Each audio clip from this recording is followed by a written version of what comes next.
Hi, welcome back to Mechanic Garage. Inside the Kuga, because it's absolutely chucking it down. Lovely British weather. As I mentioned in the first video you've seen, hopefully you've seen it, there's a few issues with this, just niggly bits. Occasionally, where are we? It's a keyless entry, well, not keyless entry, keyless start. It senses the keys in the car and then you press a button. Occasionally, the guy was saying it doesn't always recognise a key. It hasn't done it to me yet. There's a common thing on them. They get moisture in the little sensor which is up in the roof up here, and then the plug corrodes. Now, hopefully it isn't too bad, and it's just a case of cleaning it up. Usual green pins, bit of corrosion. They don't necessarily work as well as they should. So I'm going to take it out, have a look at it, and hopefully it's not like the one I saw on YouTube when I was researching this, that was just a big blob of blue crystals, crusty stuff, blue and green, and rotted it all away. He ended up having to get a new box and rewire the roof, well, the 6-inch section of wiring. So hopefully it's not that bad. I'll move you now so you can actually see up there, otherwise you'll just be staring at me doing this and just not see. Right, hopefully you'll stay up there and not drop off halfway through. Right, behind here somewhere there's a little black receiver, and they respond to when you get the keys. Now,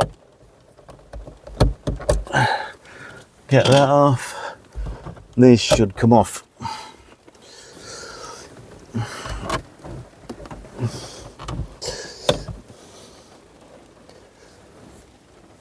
Okay, little springy clip.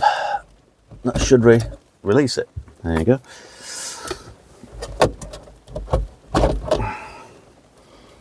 See the interior light out. Okay. I can't see any. It's just 2 screws. Any screws in that? No. Good job I brought a selection of tools. Crosshead screw. There's 2 screws.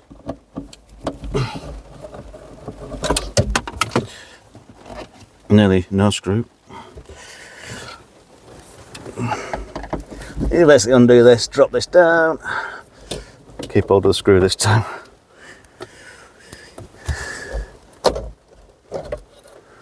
Okie dokie. Ah, there it is. Is that it? That looks like a... Oh, there's nothing else in here, so that must be it.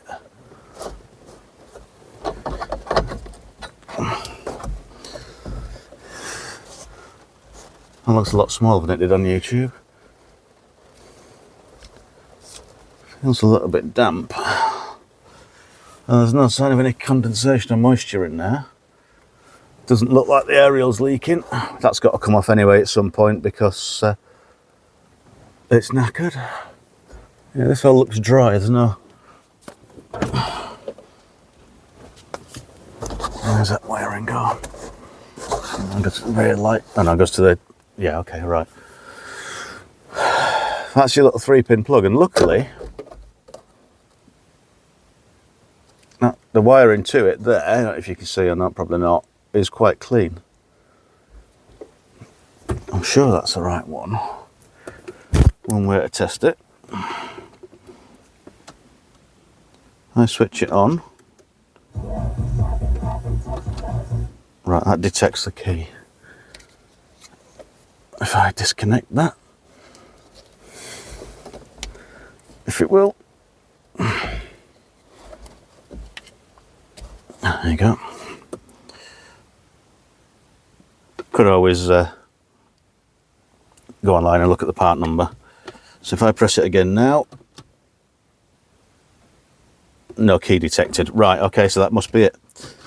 So is this corroded inside it? Yes, it is. I don't know if you'll be able to see or not. I'll try and get it so it'll focus. Probably not. Focus phone. Too close. Let's try it that way. Shine into there. If I can do it backwards. Right, you've got 3 pins. And you can just about make them out. You've got 3 pins there. The centre one, if I can get the light on it, is actually quite green. if you can see on that, but yeah, you can just about make out the colour there. It's slightly, you got two shiny ones, the centre one's a bit green. What's the plug like? I can't see. Again, I could clip the cover off and release the pins. I might, alternatively, might just spray it with a cleaner and hope for the best. I'm going to go get my glasses because I can't see a thing. As if by magic, I'm back.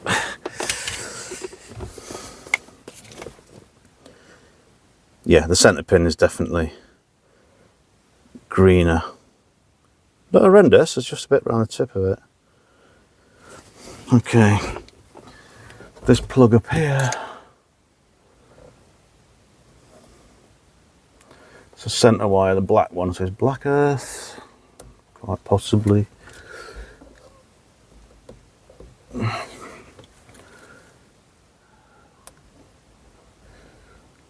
No, I don't want to squash that clip out of the way and it not go back in. So I'm going to go for the other option, which is, it must be alright. So I'll go for a little spray of WD-40-ish stuff in there. Give that a clean.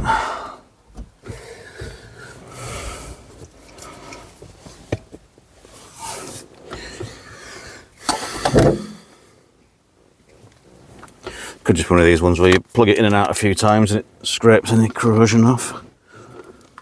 This is your little receiver. I've never done it before, so I'm being dead careful. Yeah, there's the antenna bit. And that doesn't really help me. I was hoping that cover would come off. No, it doesn't. Yeah, the bits I need to clean are inside there. So that hasn't helped me at all. All I've done is risk breaking it.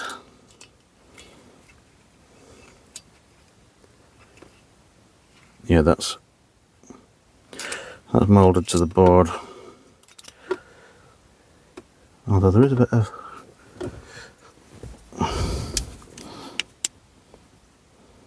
a slight corrosion on that where the soldered joints go in.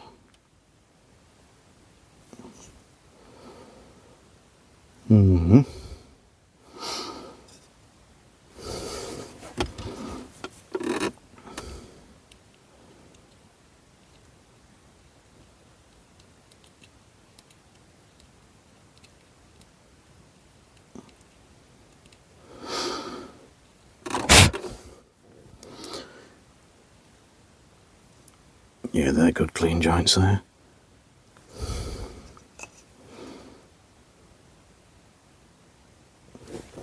Just go and clean that with some proper contact cleaner that'll evaporate that off. Right, just clean all that out. You can see, is it any better? No, it's not focusing yet. The pins are, well, I want you to focus, come on. No, still won't. Anyway, there's 3 pins in there now. The end one's a little bit cleaner. So I'll clip this back together.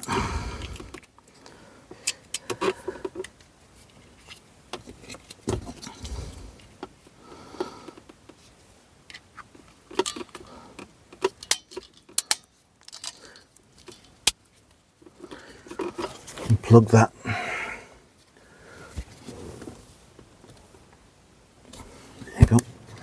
Plug that in and out a couple of times just to clean up any pins.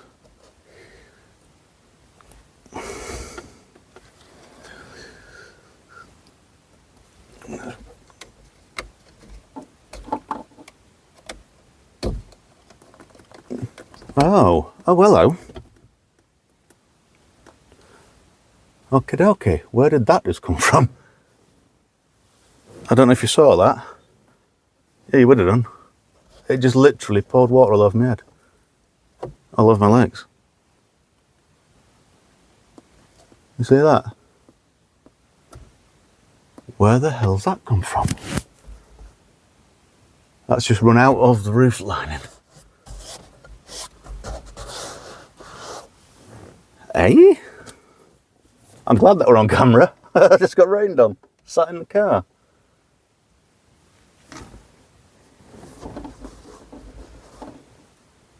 Yeah, there's loads of it. There's a... Obviously water runs downhill. It's not come from the aerial hole. That's dry. It wouldn't have run into here if it had.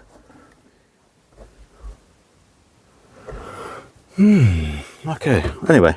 Yeah, it's all over the dashboard and everything. It just proper chucked loads of water all over me. You can see it or not, look. This is all wet through.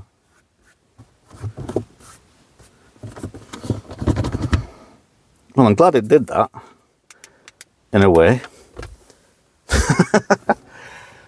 Okay, right, well, first things first, make sure it still detects the key. Yes, it does. That's okay. It switches on. That's good, because that way I haven't destroyed that. That's got a little clippy bit up there, but I'm not wanting to put that back in there until I find out where the water's come from. Yeah, look, you can see that wiring is all wet. Oh no, that's glue. That's glue, hold that in place. Yeah, that. You can see the water. And it has literally poured it all over me. How strange. Right, it started raining again now, so it might do it again, but I've just nudged the top of the screen and it moves ever so slightly. So it might be the same as the Volvos of the same era, because Ford and Volvo were the same company at the time, or owned by each other. Whether that's the same issue the Volvos had with the bonding coming loose. So I'm going to pour some water on it from outside. I mean, it's raining now, but if I pour it directly, it comes straight through, then it's definitely that. So you stay there, and I'll go and chuck some water on the outside. I'm just still in the middle of the screen, and that's where it sort of came through.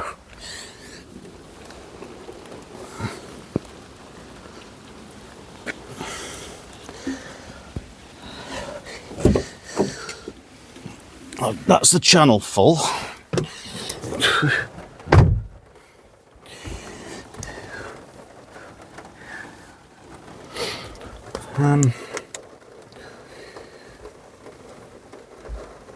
No extra water coming in. Can't see anything. But it was just weird, you saw it happen anyway, it just literally fell out. It dripped all over.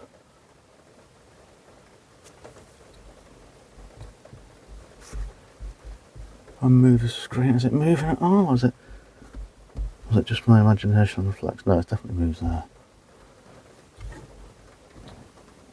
How bizarre.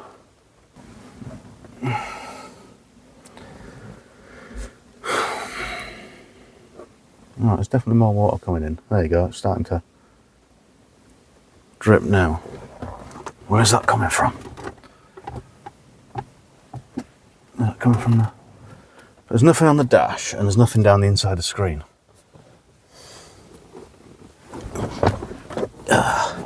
This is a kid job, isn't it?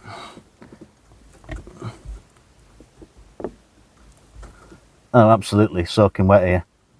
Yeah, oh, right down my sleeve. Yeah, leaky windscreen. Nice. It doesn't matter because it's already got a crack in it. If I just tease it a little bit, will it let just all of a sudden let all that water through?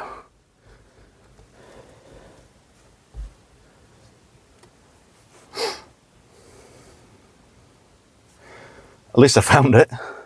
Right, I can't really tell how much you can see. But there's the screen seal. Look how wet it is. There, look. It's definitely coming in there. Well, that's good. Because that was one problem I've got that I can repair.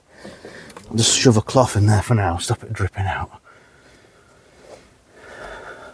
Yeah, everything's a bit moist. So I'll give this a bit of a dry up, stick a cloth up there for now, and yeah, it splashed all over the dashboard and everything. I suppose it needed cleaning. While we're here, this, turn the flash off now, this bit here should be grey, silver like the rest of it. So this radio's been replaced, probably came complete. It's not got hands-free. I was looking into it last night, and although there's a wire there for the hands-free speaker, I'll get that light off. Yeah, sorry, microphone. These stereos need a Bluetooth module, which is behind here. I'm going to have a look, see if it's there. If it's not, see if the wire is there. And I did find, you got that controller there for your remote. It hasn't got a button here that says voice. And if it doesn't have that, it doesn't have Bluetooth. Now there's a few options. A little parrot one. I am going to change this head unit anyway. This has all got to come out because it's a bit not fitted very well. And out of shape. Those, as I said before, need gluing down, so I'll get some sort of glue, Tiger Seal or Araldite or something that'll set fairly quickly, and then just put a piece of wood across it, clamp it down, or some heavy stuff on it to hold them in. This little bit of paint or something, most of it's picking out, but it's in the grain, so I'll have to get a bit scrubby with that. But yeah, if I can get this out, I've ordered a set of keys for it. I've tried with tie wraps, they don't work. 9 times out of 10 you can put tie wraps in and release the clips, but these seem to be like twist lock type things you put in it. They've got a curl on the key. I'll give it another go. If I can get it out, also I can then find out whether it's got a DAB wiring in behind, because there's every chance that this originally had the silver stereo, the big, I think CD 6000, I think they are. These ones look a lot better, and they're better. The other version I'd seen, it says DAB there. This one doesn't. So, if I can get it, and it says DAB, and it's got the aerial wiring in, the chances are the aerial is still in the tailgate, which is another thing I'm going to go look for. If not, I can get one of those. Ideally, I don't want to be changing and putting an aftermarket head unit in. It would be nice to have a nice touchscreen, sat-nav one and stuff, but A, good ones are expensive, B, cheap ones are rubbish. So it would be a case of adapting this. At the end of the day, if it doesn't, it's not the end of the world. You can get a little parrot thing, or just wait till you get home on the phone. But we shall see what happens and what's available and what things cost. Because that should be screwed flat like that, not springing out.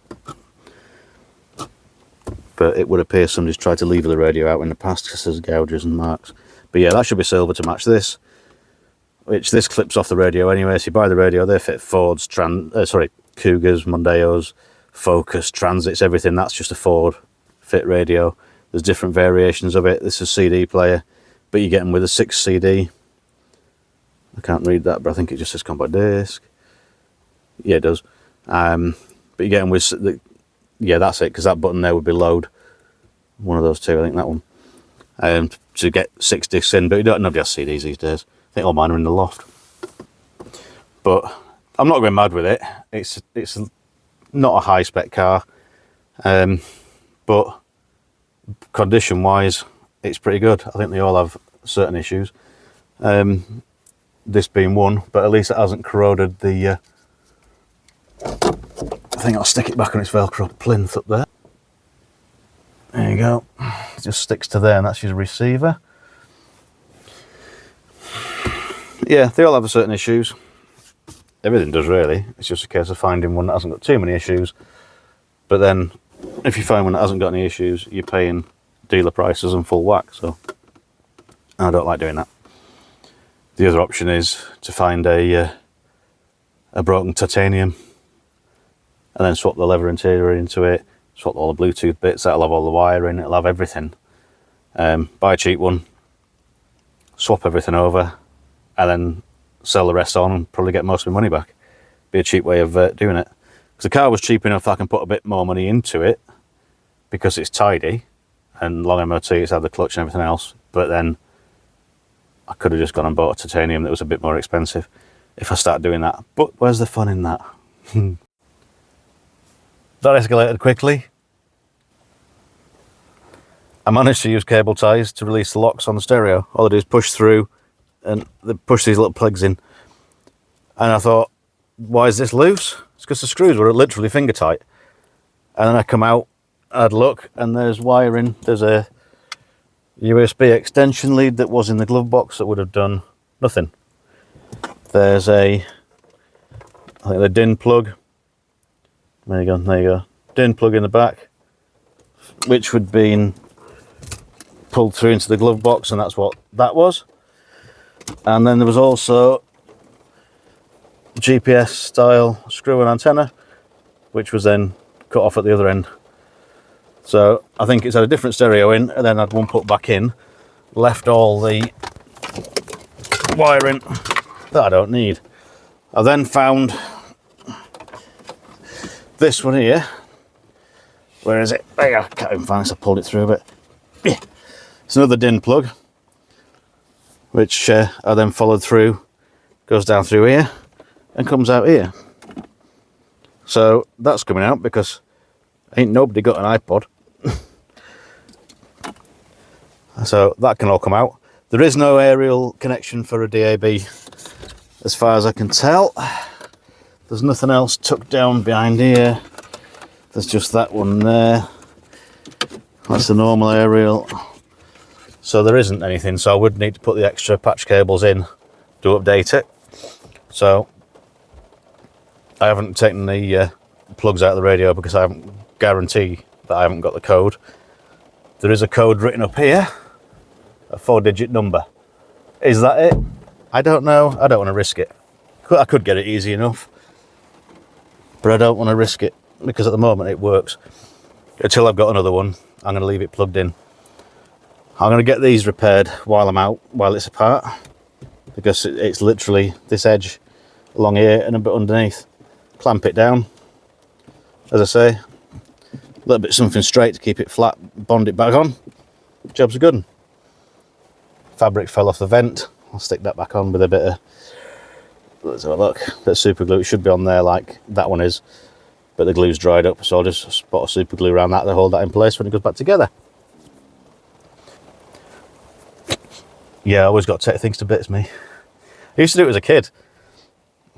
My dad would go into the shop and I'd come back and I'd had half the dashboard out of his Mark 1 Cavalier and then put it all back before he got back. I remember my auntie having a fit one day. She's like, "What are you doing?" I think I steering wheel off it at one point. He'd only gone into the shop for something and I took half his car to bits. Yeah. If my kids did that, I'd bloody kill them.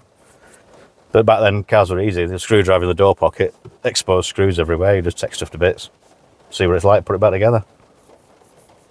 Always destined to be an engineer, I think.